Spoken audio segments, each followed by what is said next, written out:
So if you caught my video a few weeks back, you saw that I was talking about some of the new upcoming releases from the new Versace Eros Energy or Spicebomb Dark Leather. Yeah, well, I told you guys in that video that, at least based on the trends from the last 3 years, that about 98% of the fragrances that are being released that year come out in the first 5 months of the year. Then you get a really slow lull during the summer, and then you get a small trickle at the end of the year. Well, not this year, because we just had 2 releases that I just talked about, the Mugler Phantasm, Lacoste Original. We also were talking about, again, the Versace and the Spicebomb and the Santal Marin by Kenzo. Well, now we got like 10 more. Not even kidding, like 10 more. We got a new Chanel on the way. When the hell is that going to ever happen? Tom Ford, we have a new indie. We got a bunch of niche. And that's what we're going to be talking about today. Taking a look at some of them, flying through, letting you guys know what to expect. So without further ado, let's get it.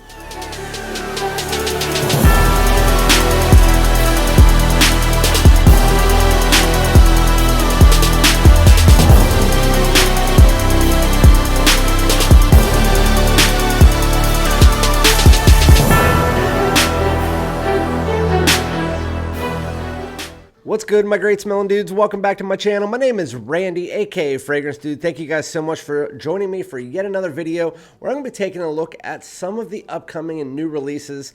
One of these fragrances has already been technically released on Fragrance Buy. Like, it just came out of the middle of nowhere. We also have a new indie that a lot of people are going to be hyped out about. We got some new niche upcoming. And I'm not going to be mentioning the Versace Eros Energy because if you want to see that, and the Spicebomb Dark Leather and Kenzo Homme Santal Marin, I just talked about those in my a video 2 weeks ago. In that same video, I mentioned the new Mugler Amen Phantasm. Well, I already got a decan of that in, luckily, and did a first impression if you want to check that out. Also, Lacoste Original. I got a bottle. Check that out, which that's actually right here. Just was sitting there. But we got some crazy ones. Again, a new Chanel, all that good stuff. But before we get into the video, if you like my content, please hit that subscribe button. We're rounding 10,000. We just got to 9,000, so thank you guys so much. Also, on the way in, hit the like, helps out the channel. Also, comment below. Let me know which one of these you are excited about. Again, I'm not going to go through and divulge through the whole story like I normally do. Like the note breakdown I'll give you, but I'm not going to do the whole descriptive part of it because I just find that to be redundant. Anyway, redundant. I say that all the time on this channel. It's just funny that I used it not towards fragrances. Anyway, I want to get these 2 out of the way because if you are a fan of the Zaharoff line, you already know that this is coming. There was a brand new Seraphim Blue that was released in the beginning of June, while these ones are going to be released in the upcoming months. I don't know exactly the date that they're coming out. I just know that they're in the coming months. I know Ross said it was before it starts getting cold outside, so I'm going to take a gander and say probably August. But there's 2 of them coming out. So we had Seraphim Blue, and we have now Seraphim Red. I don't have a bottle or description or anything like that. They will release that soon from what I hear. I do have the note breakdown, though. So I will give you that. We also have Signature Pour Homme Extreme. So the Seraphim Red is an eau de parfum. The top notes are pink pepper, eucalyptus, and Aleppo pine. The heart notes or mid notes are marine and salty accord, red seaweed, orange blossom, and lang lang. And the base notes are creamy sandalwood, white musk, amber, and golden vetiver. I already know that I'm going to like this better than Seraphim Blue, and I love Seraphim Blue. Seraphim Blue is super nice. Blue, minty, eucalyptus. Has a little bit of iris coconut mixture in there. It's beautiful, beautiful, beautiful fragrance. Love it, love it, love it. But I already know, and Ross already pretty much told me that I'm going to like this better. It's more my style. I mean, the pink pepper mixed with the eucalyptus. It sounds like it's going to take kind of like Business Over Pleasure and Evening Mystique. Evening Mystique took parts of Business Over Pleasure and did its own thing. Well, this one sounds like it's taking parts of Seraphim Blue and doing its own thing with the pink pepper and the lang lang. I mean, this sounds like it's going to be right up my alley. It seems like it's going to be even fresher. It's like the fresh version of Seraphim Blue with a little bit of spice. I'm really interested in that. As far as the Pour Homme Extreme, I'm not a huge fan of the Pour Homme, never have been. I don't hate it. I actually prefer the Noir, which has that DNA almost with a Sauvage Elixir-esque vibe to it. But anyway, the Extreme, the concentration is a Parfum, 25%. Top notes are cardamom, lavender, black pepper, juicy pear, and blue cypress. Heart notes are ginger, blonde cedar, temple oud, iris, pimento leaves, and fir balsam. And the base notes are creamy sandalwood, gold patchouli, black amber, myrrh, and frankincense. So, yeah, that is what we have here. And I'll probably put that on the screen, obviously. The next one is one that's been advertised for a while. I'm really excited about it. I keep calling my Macy's and looking online. I do this every single time that there's a new release. I always look it up. But this one really excites me. It is the Ysl Myslf Le Parfum. Ysl Myslf Le Parfum, well, the Eau de Parfum it got everybody's knickers in a twist. It's either that you really liked it or you don't. I think it's a super easy wear, really nice smelling first release for a line. I mean, you got to think, that was a first release for the line. It's a more youthful scent for sure. It has this kind of sweet, tarty citrus on top of a nice orange blossom. Gives it a bit of creamy, has a bit of woodiness. I think that they could easily take that, and with this note breakdown, which is very vague, do something just like the Le Parfum did in the Y line, which is make it slightly darker, add in that tonka bean. Very, very nice. Well, the top note is black pepper essence. Heart note is orange blossom, absolute. And the base note is vanilla bourbon infusion. So like I said, they added tonka bean to YSL Y Le Parfum. So myself is going to add this vanilla bean infusion, vanilla bourbon infusion, so bourbon vanilla, which is kind of that same note that you get from Zaharoff, the Most Wanted Parfum. So imagine taking that candy-like citrus and adding this bourbon vanilla. I think that it's going to be beautiful. I think it's going to be great. A little bit deeper, a little bit warmer, a little bit richer version of the Y line, or the Mysf line. Got myself confused. I'm really excited for that fragrance. I can't wait till it comes out. I'm blind buying a full bottle. When it came to the original Mysf, I got a 10 milliliter because my store got that in right away. And so I got that right off the top. And I was really excited to get that, and I still am just about out of my 10 mil, but this one I'm buying a full bottle for sure. And I can guarantee you it's going to be the better version of the Mysf line. The next one is one that I actually have on the way. I have a 10 milliliter on the way from Facebook. Thank you to Newt. He put me in touch with somebody on Facebook who I guess lives in Spain or somewhere where they sell the Paco Rabannes. Anytime a Paco Rabanne comes out, it always comes out where this guy lives first, and he ships it to me right away. It's Million Gold by Paco Rabanne, or should I say Rabanne. Not only did they remove the Paco from Rabanne, but now they're removing the 1 from 1 million.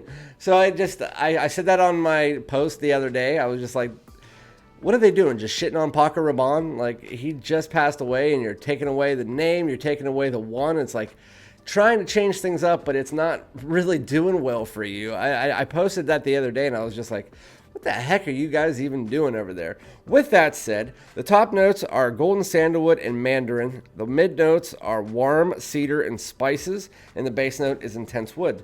Well, if you look at that, you would think it's a woody version of 1 million. Or a woody, kind of like maybe a dumbed down version of their release from last year, the Golden Oud, that they released in the UAE, which was actually a really good fragrance.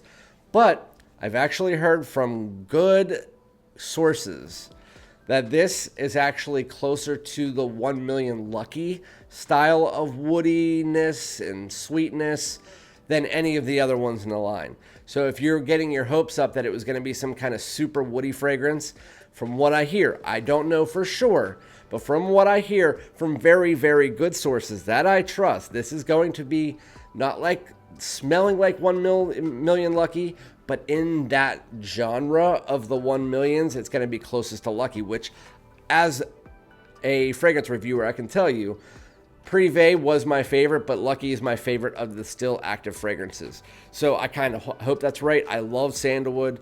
I hope it brings like a creamy, spicy, also semi-fruity take to it. I mean, it's a very vague note breakdown, so it might have fruits.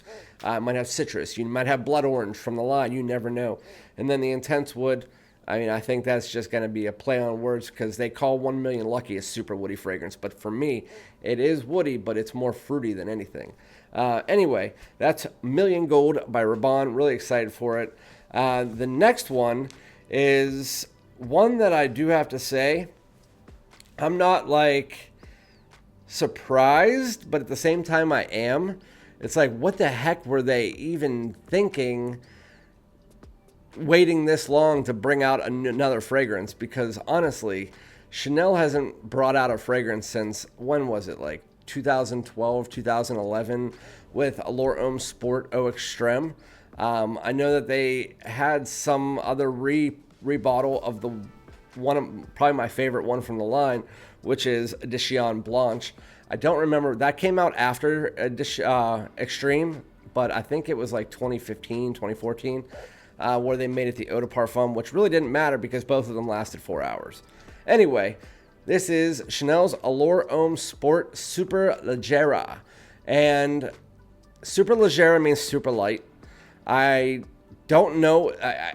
So this is real. I'm 95% sure it's real. Because whenever I first saw it, I saw it on Facebook, and a guy said, I work behind the counter. And I'm like, can you tell me where you work behind the counter? And then he deleted the post altogether. And then it got posted somewhere else by a completely different, unrelated source with the picture of blood orange and pink pepper. But I don't think those are going to be the correct notes. I think that's just what he does. He puts the pictures behind it to make people excited about it. But there is still a chance that he works for Chanel and he knows that there's blood orange and pink pepper in it. With that said, just looking at it, is Superleggera and means super light, but it is also a brand of an old Italian car brand, which Chanel has done collaborations in the past, not with fragrance, but with watches. So they have done that. Again, it's an Italian car brand.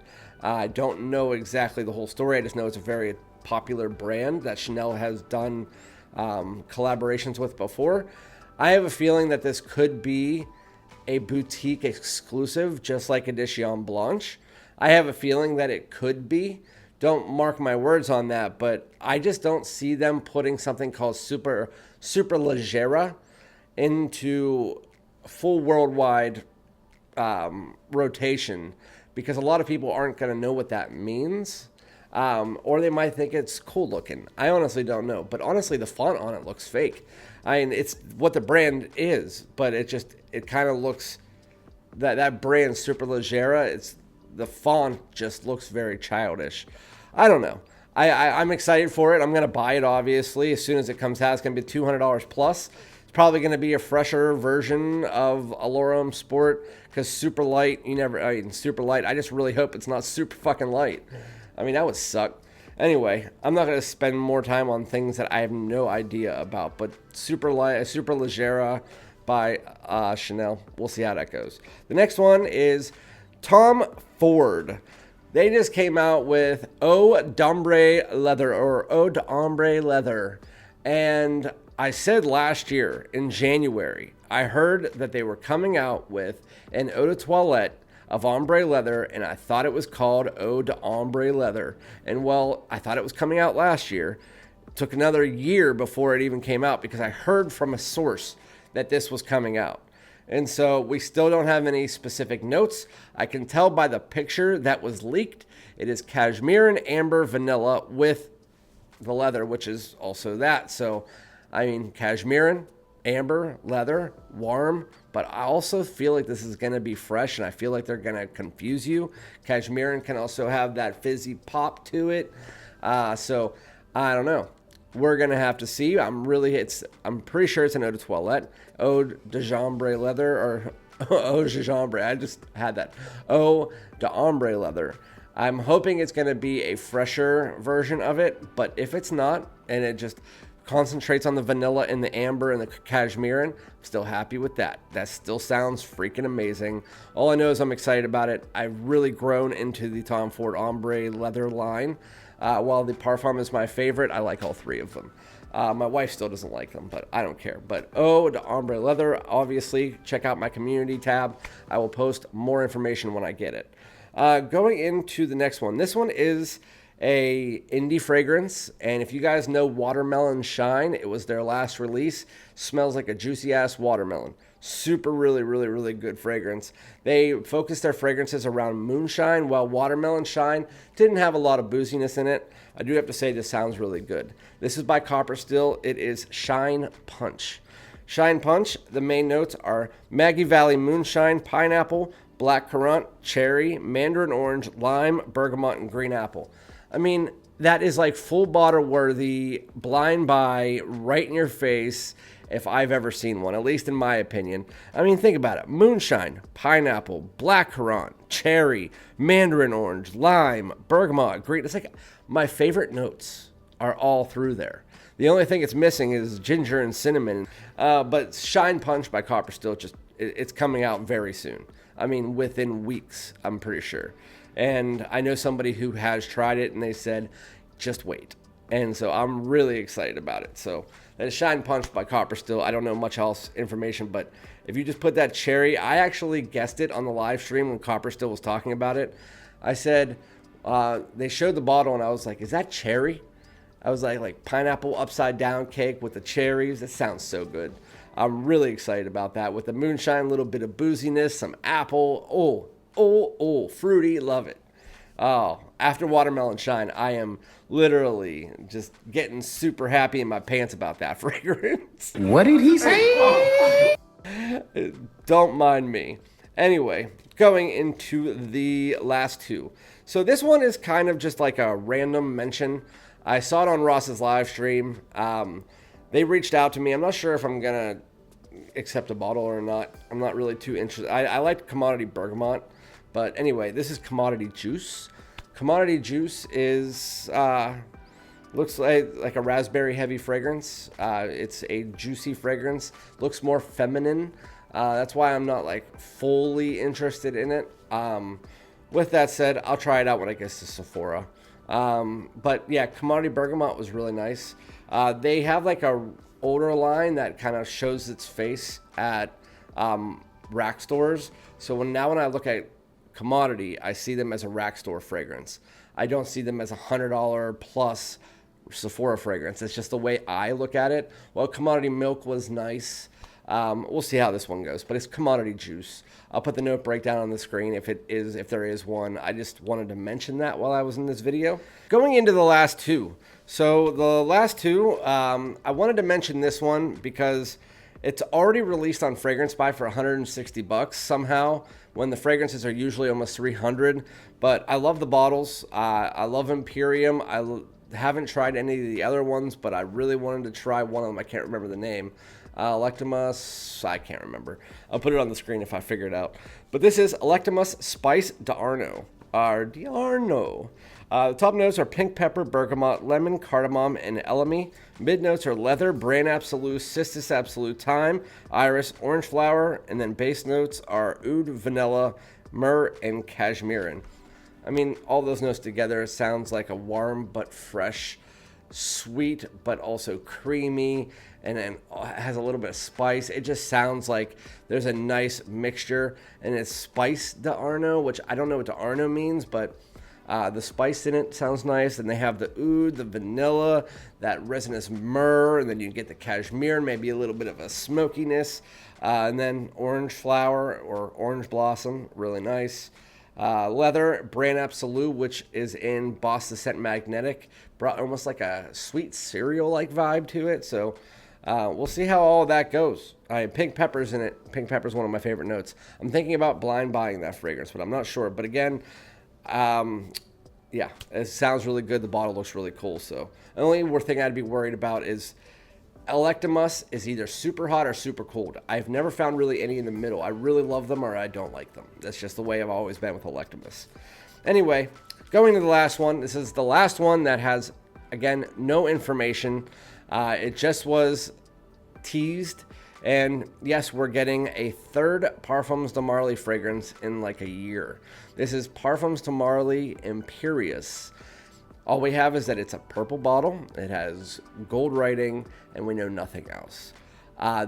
Somebody put a picture that it had like cumin and violet, but again, that's the same guy that just puts random things behind pictures to make them look like that.